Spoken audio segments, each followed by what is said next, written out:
kind of advice do you have to homeowners?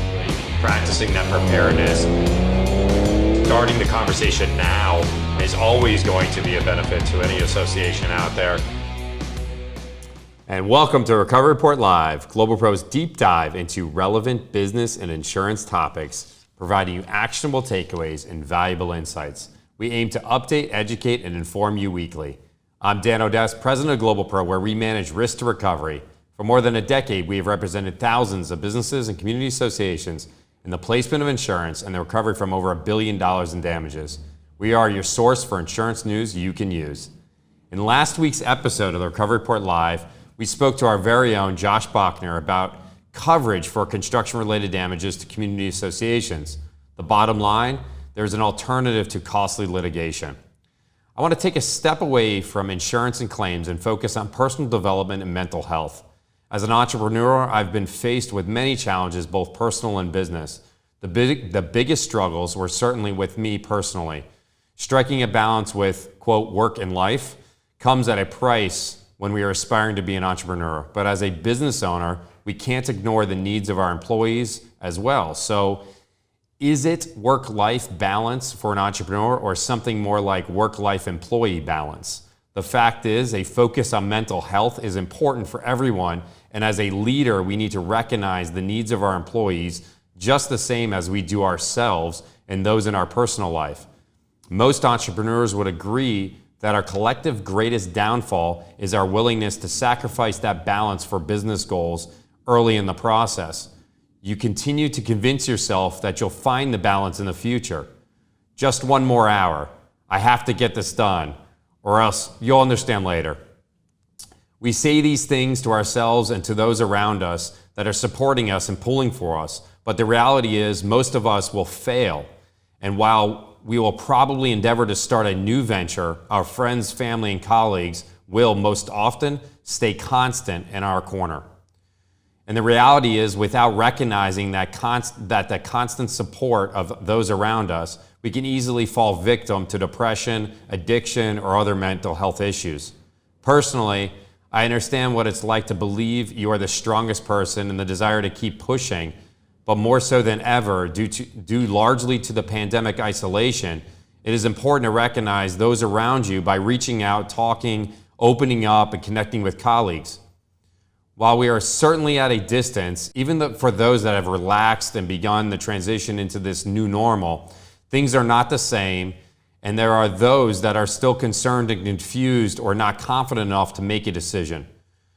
But what you may be comfortable with may not be what someone else is comfortable with, so rather than forcing the issue, talk through it and understand the fear and issues and their concerns. Things don't need to be, quote, tough or, quote, hard, because we are all driven and in part by our own desires and beliefs, believe that you can do better and that things are going to get better. Desire more, motivate yourself to change your perspective. At Global Pro, we have developed health and fitness initiatives, hired coaches, experts in various fields like meditation and yoga. We also look for team building opportunities, even in the pandemic, such as happy hours, charity, and volunteer initiatives and programs. There's so many ways that you as a leader, regardless of whether or not it's a business, community association, if you're a manager or an employee, can make positive changes in someone's perspective or your own. And to continue this conversation, we have a very, very special guest joining us today who also participates in one of those community initiatives, the Love in the Bag initiative that we launched beginning of this month. So I want to welcome to our show, The Recovery Report, Michelle. Michelle is a mom with many talents, first of which being a mom, but that's just the start of it for Michelle. Business owner, mentor, restaurant owner, operator, influencer. She has the focus and energy to certainly get it done. So Michelle, welcome. Hi, how are you? I'm well. I'm so happy to have you with us. I live with a highly motivated mother of two, similar to you, that has the drive and entrepreneurial instinct. So I want to get into some tough questions about the balance and obviously what drives you in the many directions. You actually branded a unique term for it, Mompreneurship. I love it. What does that mean to you to be a mompreneur? or what is mompreneurship in general for our audience? Well, thank you for having me. I'm very happy to be here, and what you guys are doing is amazing. So it's an honor for me to be with you here in this webinar and with everybody that is watching. Thank you so much. So mompreneur, well, that is a term that came, I don't know who invented the term. It's out there, right? But it's basically a mom who runs business and family, right? So that is mompreneurship, and that's how I see it. That's why I went ahead and created this beautiful community here in Miami called Miami Mompreneur. It sounds awesome. I did read a lot about it. Obviously, I think as we draw on farther and farther into this pandemic, I think it's important for those to recognize things such as mompreneurship and the networking opportunities and things, and mental health, as I talked about earlier in the opening. So that's why I was so excited to have you on to talk about, the challenges of just really parenthood in general, right? In dealing with kids. And I know your two kids are doing... Especially right now. But if you want to have a statistic, right? 1 in 3 business that are women own are mom-owned business. That's why, and I don't know if people have the understanding how big the mom economy is. 40% of the small businesses in 2018 were owned by a woman, right? And 42% in 2019. And 1 of 3 is owned by a mom. And that generates, the whole thing combined between women and mompreneurs, right? It's $1.3 trillion per year that we're bringing to the economy. So that's what people don't know, the big women economy that we're doing. And part of that is the mom economy.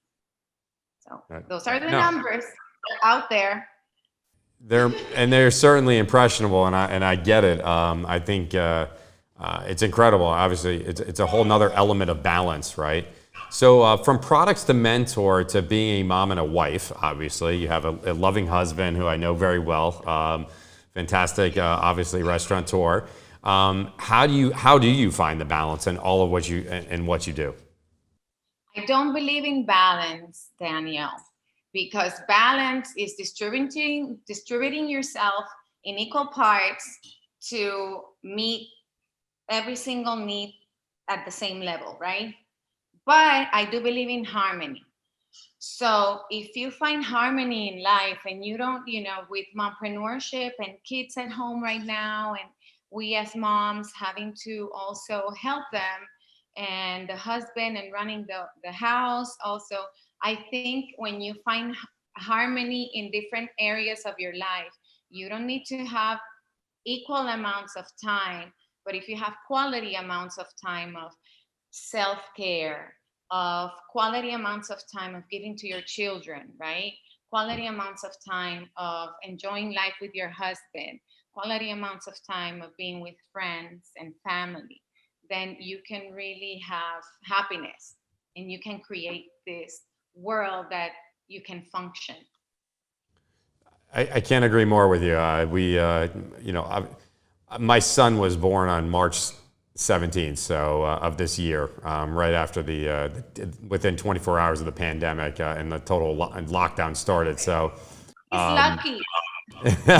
Yeah. Well, we were, it was a nervous experience for us as parents, and not knowing what was going on and being in a hospital and watching everything go around us. So, and how we were going to cope with it and deal with it when we got home. No real trips to the park. They closed all those down. So, obviously, I think we talked earlier about thinking outside the box and trying to figure out different things that are, ways to keep ourselves motivated and moving. But how, as business owner, mompreneur, how do you deal with failure? Is it any different than when you started or before you had children? No, I think it's all in your mindset. And, maybe when I was in my 20s, in my trying 20s, right? Because the 20s are for trying many things. And I see them as that, the trying 20s. Maybe you took things more personal and you kind of like went into a negative state a little more and you dwell on the negativity more. At this stage, I see failures as, or not failures, but maybe things didn't go the way I expected, but that's not a failure because behind it, there's a lesson learned. And that's a stepping stone to get better and keep pursuing what is it that you want, and take that feedback and make things better where you are. So that's how I deal with it right now at this stage in my life. Well, speaking of failure, sometimes people, I think, although they desire to start a business, sometimes will not because of this fear of failure. Clearly, you're a highly motivated individual. What are some of the things that you think hold back moms from pursuing a career, and what advice do you have for them? I had twin girls, and when we had the twins, I was very honest to wanting to stay with them the first 2 years, okay? I wanted to give them everything that I could. And I think one of the things when you go back to the working environment, either you're a mompreneur or you are a working mom, it's the mommy guilt. And that is it's so big, that feeling. And it's like something is talking to you here all the time, like, oh my God, you're gonna leave them, and you're not gonna be a good mom if you leave them. You're not gonna be a good mom if you decide to put them in preschool or a caring center. You're not gonna be. That's not good. They're gonna learn something else. You have a lot of mommy guilt because you want to give them so much from you, so much quality of time, and you have to go out on the workforce, or you need to go out on the workforce because you want to keep feeling productive, which is the truth with mompreneurship and any working mom or any mom out there. You want to feel, again, productive. You want to feel that you're fulfilling your dreams, that you're fulfilling yourself. But the mommy guilt is the number one thing that will pull you back from pursuing it. That's the number one thing. The second thing is that sometimes when you become a mom and you start a career and you want to shift careers, then you feel that you have to prepare yourself, or you feel that you didn't study what you want to do now. So those are two things. First is the mommy guilt. That's the number one. And the second is not feeling prepared, or maybe feeling that you left so much from so many years or so much time from the workplace that going back is challenging because it's changed. For mommy guilt, again, it goes back to quality time, because you are a mom, you are a working mom, or you're a mompreneur, and you want to feel productive, and you need that in your life because that's going to make you happy. And when you are happy, everything around you will be in balance, or will be in harmony.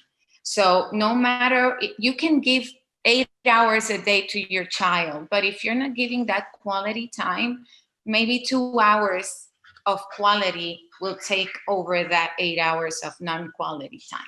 So those are the things that we have to remember. Yeah, no, absolutely. So considering the widespread, the orders, the shelter in place, and everyone working from home, how do you think that will impact mompreneurship? Do you expect an increase in that and an interest in actually starting up businesses from home, since now that's become commonplace? I see an increase, especially within the community that I get involved in, the Miami Mompreneur. I see that there's a lot of new businesses coming from home, developing from home. People that usually used to work at a 9-to-5 are venturing in mompreneurship because they have skills that they want to give to the world, right? And the resources that they have right now with online, that they can get prepared, and then they go out there and either do service or product, and they just leap and go and move forward. Yes, I've seen an increase. I've seen an increase in mompreneurship. And with that increase, are you what are resources are available, particularly to entrepreneurs that are moms or women, business owners, institutions, clubs, anything like that that you recommend?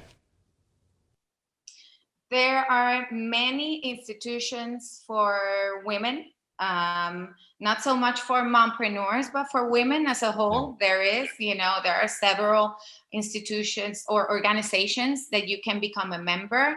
The International Association of Women, the Women Chamber of Commerce of Miami, the Latina Pro, which is an organization that dedicates themselves, and they are focused more on the Latina community. But I always recommend SCORE to my moms.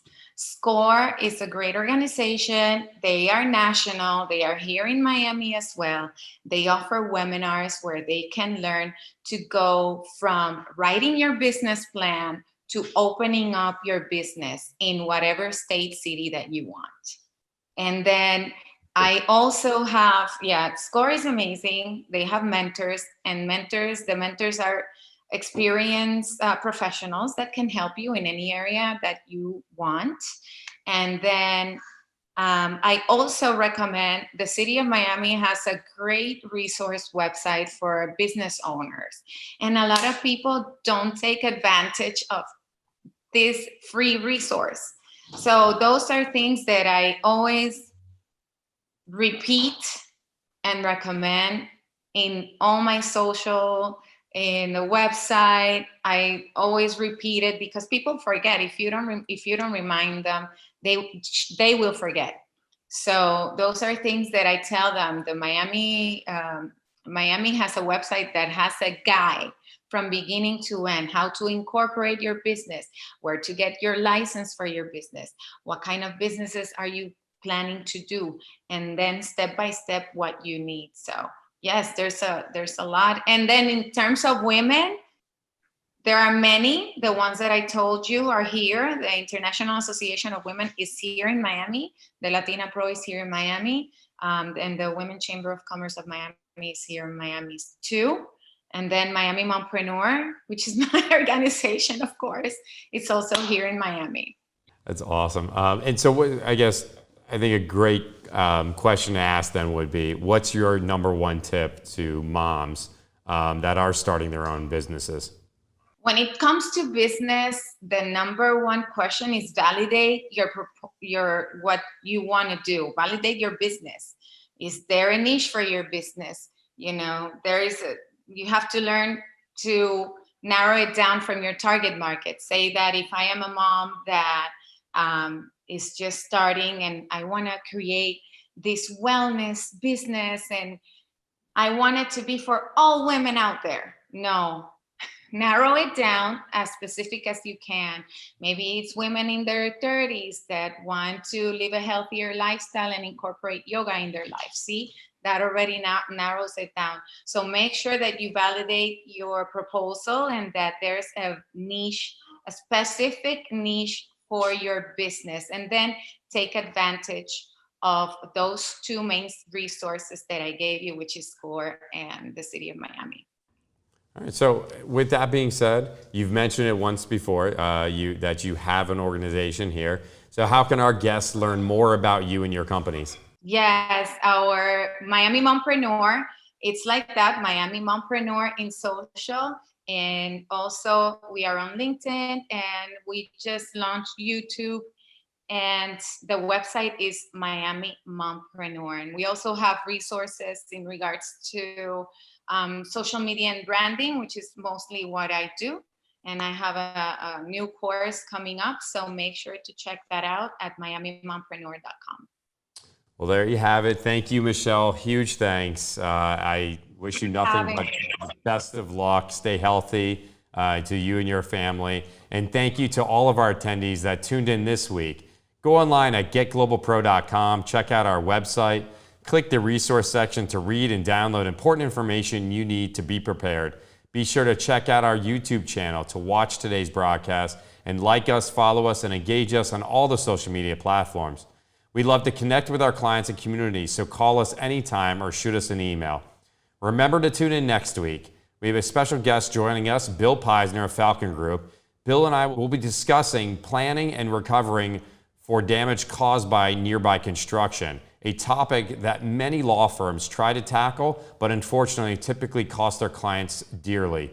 Most simply put, they do not understand insurance. Again, thank you, Michelle, and all of our attendees for tuning in this week on the Recovery Report Live.